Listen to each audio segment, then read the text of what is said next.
ለዛም ይመስለኛል የሞት እና አሁን አብሬ አልጠፋም ነው? አዎ ናታን፣ ከቤተሰቦች መራቅ በጭራሽ እንዳታስብ። እኔ ከቤተሰቦች ለአንድም ደቂቃ መራቅ አልፈልግም። በቃ እኔ እናንተም ከተጋባን እዚሁ አንድ ክፍል ይስጡንና እዚሁ እንኖራለን፣ አለቀ እንጂ እኔ ከቤተሰቦች መራቅ አልፈልግም። እንዴ አርጁን አይሽ እንዴ ወይ ኤቢን እኮ በልሙ እንዳመጣለት ነው እኔ ምስኪን። ወቀስኛ እንግባል እንዴ አንተ ደግሞ በጣም ያፈቅሽ። እኔም በጣም ናፍቀኛል። የምርሽ ነው እንዴ? ናታን ያው አርጁን ነው ወደዚህ የሚል ይሄ ልጅ እኮ ሲያሳዝን። የኔ ምስኪን በጣም ነው እኮ የሚያሳዝን። ኤቢን እኮ በጣም ነው የሚወዳት፣ በጣም ነው የሚያፈቅራት እኮ። እኔ እኮ ይሄ ልጅ ምን ኃጢአት እንደሰራ አላውቅም። ኤቢ እኮ ብትሞት እጁን አስጨብጠው። ይኸውልሽ ኤቢ ለምትፈልገው እንጂ ለፈልጋት ቅንጣት ያህል ቦታ የላት። ግን መጠቀሚያ እያደረገችው ነው። ስትፈልግ ብቻ እኮ ነው የምታገኘው። የሆነ ነገርም የሚያመጣላት እሱ ነው። አዎ የባለፈውን አረቄ በእርግጠኝነት እሱ ነው ያመጣላት። አንተ የባለፈውን ስትል ጠይቃለሁ እያልኩ ያለናታ ትንሽ ጊዜ እስከዛው ድረስ ተስራና እኔ ኤቢ እግሬ ስር ካተከታተልከኝ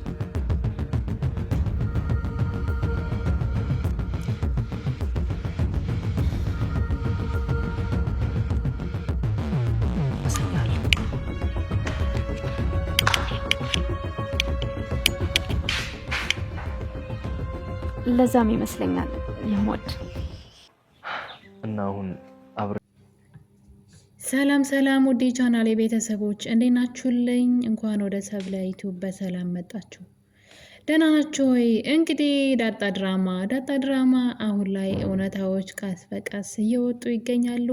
የሰላም ጭንቀት ደግሞ ከቀን ወደ ቀን እየጨመረ መጥቷል። እንግዲህ ይሄ ቀን ይመጣን ብላ ሳታስብ ደረጀን ጎዳለሁኝ እሱ ለክብሩና ሚስቱን ጉዱን እንዳትሰማበት ብሎ የወለዳትን ልጅ የገዛ ልጁን ከእናትየዋ ከራስ ቤት ነጥቆ ከጣላት በኋላ ሰላም እንግዲህ ደረጀን የምትበቀልበትና የምታዋረድበት ነገር ስትፈልግ ነበረ። እንግዲህ ያንን ቀንም አጋጣሚውን አግኝታ ደረጀን ለመበቀል ሽር ጉድ እያለች ኑራ በመጨረሻ ግን ለዘመናት ስትፈልጋት የነበረችው ልጇ ስትገኝ አሁን ላይ ያደረገችው ነገር በምን ማስተካከል እንደምትችል ጥፋቷን በምን ማረም የማችለው ትልቅ ስህተት እንደሰራች አውቋት ግራ ገብቷታል። ደረጀ ደግሞ ለሚስቱ እውነቱን ልናገር አልናገር በሚል ጭንቀት እየተሰቃየ ይገኛል። በነገራችን ላይ ከዚህ በላይ ጭንቀትና ስቃይ የለም። ሰላም ካረገዘችው ልጅ በላይ ለሱ መከራ የሆነበት ልጅ ከሰራተኛው እንደወለደና እንግዲህ ዳጣ የሱ ልጅ እንደሆነች መናገሩ ከብዶታል ለባለቤቱ። ባለቤትየዋ ደግሞ ወይዘሮ ማርታ ባለቤቷን በጣም እንደ መልአክ ነው የምታየው። በጣም ታማኝና ንጹሕ ሰው አድርጋ ነው በዚህ መልኩ በፍጹም አትጠረጥረውም። ከኔ ውጭ ይሄዳል ሌላ ሴት ጋር ብላ ልትጠረጥር ቀርቶ እንደዛ አይነት ነገር አንድ ቀንም እኛ ቤት ውስጥ ይፈጠራል ብላ አስባም አቅዳም አታውቅም። እንግዲህ አሁን ላይ ጉዱ ሁሉ እየመጣ ነው። ጉድና ጅራት ከወደስ በኋላ ነው። የድራማው መጨረሻ በጣም ነው የሚያስፈራው።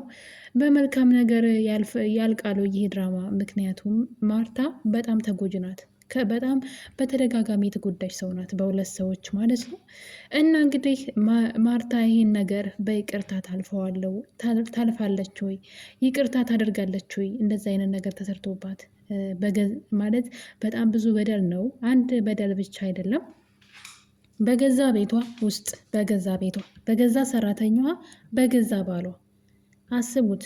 በጣም ተደራራቢ ጥፋት ነው የተደረገባትና እንግዲህ ይህን ነገር ማርታ እንዴት ነው ይቅርታ የምታደርገው? የትኛውን ማለት ስንቱን ነው የሚያስረዷት?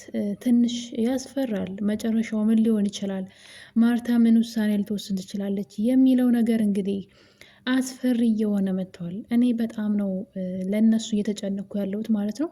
እንግዲህ ድራማው በጣም የሚያምር እንዴት አባቱ እኔ በጣም ብዙ ነገር ነው ከዚህ ድራማ የተማርኩት። በነገራችን ላይ እንዴት አባቱ ደስ እንደሚል ይሄ ድራማ ዳጣ ድራማ እንግዲህ ከምሳሌ የተወለደ እንበለው። ያው ምሳሌ ድራማ ብዙ ድራማዎችን ይወልዳል እና አንዱ እንግዲህ ዳጣ ነው።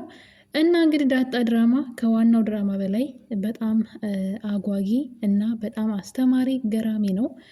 እንግዲህ እዚህ ቤት ውስጥ እዚህ ቤተሰብ ውስጥ በጣም ብዙ ነገር የብዙ ሰዎችን ህይወትን የሚዳስስ ነገር የቤተሰብ አያያዝን፣ የልጅ አስተዳደግን፣ ልጆች እንዴት እንደሚያስቸግሩ ቤተሰብ ለልጆቻቸው እንዴት እንደሚሆኑ ብቻ ቤተሰባዊ የሆነ ነው። በዛ ውስጥ ደግሞ በጣም ብዙ ሚስጥሮች፣ ጉዶች እና ውጣ ወረዶች እንዳሉት ያሳያል። እና የዚህ ድራማ እንደዚህ የሚያምር ሆኖ እየሄደ ያለ መጨረሻው ግን ምን ሊሆን ይችላል የሚለው ነገር በጣም ነው እኔ ለእነሱ ነው የፈራሁት። ምን ሊያደርጉት ይችላሉ? ማርታ አንድ ጊዜ ይቅርታ ልታደርግ ትችላለች። ከሰው ስህተት ከብረት ዝገት አይቀርም በሚለው የምትወደውን ባሏን የልጆቿን አባት አንዴ ይቅርታ ልታደርግለት ትችላለች። ከሰራተኛው ልጅ መውለዱን ከዛ ደግሞ ልጅ መጣሉን ጭካኔውን ማለት ነው። ከዘመናት በኋላ ደግሞ ያቺ ልጅ እንግዲህ አድጋ እውነት ሁና ስትመጣ ይህን ነገር ይቅርታ አድርጋ ይህ ይቅርታ ልብ ኑሯት ጥሩ ሴት ስለሆነች ይቅርታ ብታደርግ ሌላስ ጉድ መዘዝ አለው አለ። ደግሞ ሌላኛው ደግሞ እንግዲህ ደግሞ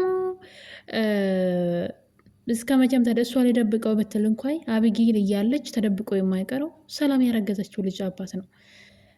ሰላም ነገሩን አድበስብሳና ደብቃ ልኑር ብትል እንኳን አብጌልን አትፈቅድላትም። አብጌል ገና ካሁኑ እየፎከረች ነው። ልጁ ሲወለድ ዲኤንኤን ምርመራ አድርጋለሁ እያለች እናቷን ካሁኑ ገንዘብ እፈልጋለሁ እያለች የምትጠይቅ ደፋር ልጅ ናት። እንግዲህ የምትፈልገውን ነገር ከማድረግ ወደኋላ የማትለው አብጌል አሁን ላይ የሰላምን ልጅ ዲኤንኤን አስመረምራለሁ እንደተወለደ በማለት እንግዲህ እናትየዋ እንኳን ደስ አለሽ ሰላም ከዚህ ቤት ልትሄድልሽ ነው ብላ ባለቻት ቅጽበት ነበረ። ይህማ እንዲሆን መቼም አልፈቅድም፣ መጀመሪያ ልጁን ዲኤንኤን ሳላስመረምረው ከዚህ ቤት ንቅንቅ አትልም ስትል እየሰማናት ነው። እንግዲህ የቤተሰቦቿን ፍቃድ የማትፈጽመው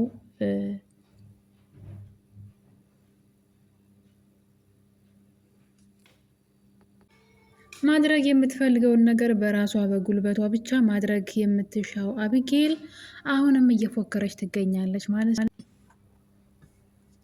ሰላም እንግዲህ ዳጣን ካገኘች በኋላ ደረጀን ማስጨነቅም ሆነ እዛ ቤት የመቆየት ዓላማ ያላት አትመስለኝም። ዳጣ ደግሞ ምንም ነገር ቢፈጠር እኔ ከቤተሰቦች ቤት የትም አልሄድም እያለች ትገኛለች። እንግዲህ ሰላምዬ ዳጣን አይኗን እያየች ነበረ። እናትሽ ናፍቃሻለች ወይ ብላ ጠየቀቻት። ዳጣም ስቅስቅ ብላ በማልቀስ ለዘመናት የእናቷን እቅፍ እንደናፈቀችና እናቷ ምን አይነት ሴት እንደሆነች ማየት እንደምትጓጓ ማንን እንደምትመስል ማየት እንደ ማንኛውም ሰው እናቴ ብላ የምትጠራት እናቷ ማወቅ እንደምትፈልግና እናቷ እንደናፈቀቻት በእንባዋ ስትናገር እያየናት ነው። ይህን ነገር የተመለከተችው ሰላም እንግዲህ ልጅ እኔ እናትሽ ነኝ ብላ እንዳትል ቃል የገባችው ነገር አለ። ስለዚህ ያላት አማራጭ እናትሽን በህይወት ብታገኛት እንዴት ነው የምታቅፊያት? እስኪ ለኔ ያሳይ በማለት እንግዲህ ዳጣን ሂዳ እናትነት ፍቅር ተሰጣት እያየን እንገኛለን። ዳጣም እንግዲህ እናቷን ያገኘች እስከሚመስላት ድረስ ስቅስቅ ብላ እያለቀሰች ሰላምዬን ስታቅፋት ብቻ በጣም ነበር የሚያሳዝኑት። እውነት እናቷ ካጠገቧ ተቀምጣ እናቷ መሆኗን አለማወቋ በጣም ያንገበግባል። ዳጣ አሁን ላይ ሁሉ ነገር ቢሟላላትም የእናቷ ናፍቆት ግን አሁንም ማናት? ማንን ትመስላለች? በህይወት አለች ከተባለች ጊዜ ጀምሮ የእናቷ ናፍቆት በጣም እየጨመረ ነው። አንዳንዴ የለም የተባልነውን ነገር በፍጹም አንፈልገውም፣ ምክንያቱም እንደሌለ እናውቃለን። ነገር ግን እናትሽ በህይወት አለች ስለተባለች አንድ ቀን አገኛታለሁ በሚል ጉጉት ውስጥ ትገኛለች ዳጣ። ለዛም እንግዲህ ሰላም እየተነስታ የእናትነት ፍቅር ስትሰጣት እያየን ነው። እና በጣም ነበር የሚያሳዝኑት። እውነት በዚህ መጠን ልጅቷ መሰቃየት አለባት ብዬ አይደለም። እውነት እንደሆነ መውጣቱ አይቀርም። መቼም ቢሆን ይሄ ነገር ተደብቆ አይቀርም። አብጌል እንግዲህ ዳጣ የዚህ ቤት ልጅ ናት፣ የሰላም ልጅ ናት እያለች በተደጋጋሚ ለእናቷ እየነገረቻት ትገኛለች። በመልክ እኮ ይመሳሰላሉ አታይም እንደማየ እያለች እናቷን እንግዲህ ለማሳመን እየሞከረች ነው። ማርታ ግን አውቃ ይሆን ሳታውቅ ነገሮችን ላለመጠራጠር እየወሰነች ያለች ትመስላለች። ያው ባሏን መጠራጠር አትፈልግም። ባሏን ከኔ ውጭ ከኔ ምን ጎሎት በጣም እንደሚወዳት ታውቃለች፣ እንደሚያከብራት እና ከኔ ውጭ የትም ሊሄድ አይችልም፣ እንደዚህ ሊዳፈር አይችልም ብላ ታስባለች። እና ይህን የሚያምር የሞቀ ትዳራቸውን የሚያናጋ ነገር ደረጃ አያደርግም ብላ ስለምታስብ ነገሩን በፍጹም መጠራጠር አትፈልግም። አብጌል ግን እናቷ በተደጋጋሚ ይሄን ነገር እንድትጠራጥርና አይኗን እንድትገልጽ ስትነግራት እሱን ብቻ ሳይሆን ጎረቤቶቹ ያላወሩትን ነገር አውርተዋን በማለት ጎረቤት እኮ እያመነው ሰላም ስላረገዘችው ልጅ እንዴት ዝም ትላለች ማርታ እያሉሽ ነው ብላ እንግዲህ እሷ ተናግራ አልሰማ ስትል ጎረቤቶቹ እንዳሉና እናትየዋ ደግሞ ውስጧ እንዲረበሽ በዚህ መጠን ጥያቄ ያስነሳል እንዴ ብላ እንድትጠራጠር ስታደርጋትም እያየን ነው። እንግዲህ አቢጌል አሁን ላይ በጣም ብዙ ስህተቶችን ለመስራት እየሞከረች ትገኛለች። ዳጣና ናታን በጣም በፍቅር ክንፍ እንዳሉ ስታውቅ ናታንን እንደማታገኘው ቁርጧን ስታውቅ አሁን ላይ በግድ አገባዋለሁ እያለች ትገኛለች። እናም እንግዲህ በባለፈው ክፍል ካያችሁ ናታን የሚጠጣው ውሃ ውስጥ አረቂ በመጨመር ናታን ደግሞ ውሃ ነው ብሎ ግጥም አድርጎ ጠጥቶ እንግዲህ አብራው ልትተኛ ሽር ጉድ ስትል ነው ዳጣ ሰላም መድኃኒት አምጭልኝ፣ የናታን ክፍል የኔ መድኃኒት ያለና ሂደሽ አምጭልኝ ብላ ልካት ነው። እሱን ለማምጣት ስትሄድ ነበር እንግዲህ አጅሬት በሚያስጠላ ልብስ ሆና የናታን አልጋ ላይ ቁጭ ብላ ናታን እያሻሸችው ነበር ያገኘቻትና እንግዲህ ምንድነው ይሄ ነገር ሀሳቧ ግዴታ እንዲያገባት ማድረግ ነው። በፍቅር እንደማይሆን አውቃለች፣ ህሊናዋ ያውቃል። ዳጣ እንደሚያፈቅራት ታውቃለች፣ እንደማይፈልጋትም ታውቃለች። ስለዚህ አሁን ላይ በግድ አስገድዳ መግባት ትፈልጋለች። እሱም የሚሆነው እኔ ምን ስትል እንዳሰበችው ራሱ አላውቅም፣ ባረግዝበት ያገባኛሉ ነው ሀሳቧ። ይህን ነገር እንግዲህ ለእናቷ ነግራታለች፣ ምንም ሳታፍር። ናታን እምቢ ካለ በአቋራጭ እኮ ማድረግ እንችላለን፣ ለምን አላረግዝበትም ብላ እንግዲህ ምን ያክል ደፋርና ከባድ ነው በጣም እኔ ስለሷ ልጅ ሳስብና ከየት እንደምታመጣው ሀሳቡን ሁላ ማለት ነው። አርግዤበት በግድ ያገባኛል ስትል እንግዲህ ሀሳብ አምጥታ ነበረ። ይህን ሀሳቧን እናቷ ድጋሜ ብሰማሽ ወዮልሽ ብላት ብታዋትም እሷ ግን ከመተግበር ወደኋላ አላለችም። ልጁን እንግዲህ በመድኃኒት መርዛ አብራው ልትተኛ ስትል ነው እጅ ከፍንጅ የተያዘችው። እና እንግዲህ ዳጣ ናት ይሄን ነገር ያደረገችው እያለች ዳጣን ለማጣላት ትሞክራለች። እና እንግዲህ ይሄ ነገር በዚህ እንዳለ ዳጣ ለናታን አንድ ጥያቄ አቅርባለታለች። አብጌል መቼም ቢሆን እናንተን ለማለያየት መቼም መጣሯ የማይቀር ነው። እናም ተጠንቀቅ፣ ከዚህ በኋላ መጠጥ ያለበት ቦታ ላይ እንዳትደርስ። በባለፈው እኔ ባልደርስ ኑሮ ሌላ ነገር ይፈጠር ነበረ። እስኪ አንድ ጥያቄ ልጠይቅህ፣ አብጌል ብታረግዝ ታገባታለህ ወይ እያለች በተደጋጋሚ ስትጠይቀው ነበረ። እና እኔ ያላቅም በቦታው በሆን ነበር የማውቀው፣ ግን እኔ ከአንቺ መለየት አልችልም፣ ብታረግዝ እንኳ አንቺ መተው አልችልም ሲላት፣ አብጌል እህቴ ናት፣ እህቴ ከአንተ ጋር ረገዘች፣ እኔ ከአንተ ጋር እንዴት እሆናለሁ? ስለዚህ እኔ ግን ከአንተ ጋር አልሆንም ስትለው ነበረ። እንደዚህ አይነት ነገር ከተፈጠረ ይዤሽ እጠፋለሁም አይነት ነገር ቢላትም እሷ ግን እኔ ቤተሰቦችን ትቼ የትም አልሄድም፣ ለብዙ ዓመት የናፈቅኳቸውን ቤተሰቦችን ትቼ ከዚህ ቤት ንቅንቅ አልልም፣ ወደድክም ጠላህም። እኔ እናንተ እንኳ ብንጋባ እዚችው አንድ ጎጆ ሰጥተውን እንኖራለን እንጂ ከዚህ ቤት የትም አልሄድም ብላ እንግዲህ በ4 ነጥብ በሩን ዘግታበታለች። ከእህቴ ጋር የሆነ ንክኪ ካለ የኔና ያንተ ነገር እዛ ላይ ያቆማን ብለዋለች። ስለዚህ እያንዳንዱ እርምጃ ተጠንቀቅ፣ ይሄ የሚቀለድበት አይደለም። አብጌል እህቴ ናት። ስለዚህ የምታደርገውን ነገር ሁሉ ተጠንቀቅ። አብጌል ምንም ነገር ከማድረግ ወደኋላ አትልም ብላ እንግዲህ አስረግጣ ነግረዋለች ለናታን። አብጌል ደግሞ እየፎከረች ትገኛለች። ሁለቱን በአንድ ላይ ባየቻቸው ሰዓት ነበረ ለጊዜው አብራችሁ ነው፣ ግን ብዙም አይቆይም፣ እሰራላችኋለሁ፣ ናታንን የባልሰራልህ አብጌል አይደለሁም እያለች ነው። ስለዚህ እንግዲህ የሆነ ነገር ልታረግ ነው አብጌል።